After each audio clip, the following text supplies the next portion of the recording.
ও জহির, আজকেও কি পচা আদা লাগাইছো? কি কর এই আদাটা পচা। তা কি 60টা না 60 বেচলে আমার খরচ উঠবে না। তাই যা বাড়িতে নিয়ে পচা। ও রমজান আলী, আদা কি বাড়িতে পচাইছো? না ভাইজান, আমি তো সকাল সকাল আদা রাজধানীতে পাঠাই দিছি, ঘরে বসেই বিক্রি করি। কেমনে কি? এগ্রিগেট অ্যাপ দিয়া ঘরে বসে নিজের পণ্য বিক্রি করি দেশের যে কোনো পয়েন্টে। প্রতিদিনের পণ্যের দাম জানি মিনিটেই। দেশের যে কোনো বাজার এখন আমার হাতের মুঠোয়, তাই দাম পাই ন্যায্য, বিক্রিও হয় দ্রুত। আরে ওসব খুব ঝামেলা।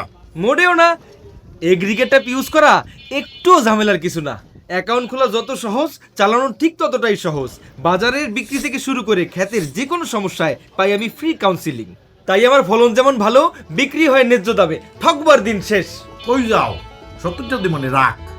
না লাগবে না, আমি এখন এগ্রিগেট অ্যাপে বিক্রি করবো। যাই। হাজারো কৃষকের মতো এগ্রিগেট অ্যাপ ব্যবহার করে হয়ে যান স্মার্ট কৃষক। এগ্রিগেট, বাজার কৃষকের আঙিনায়।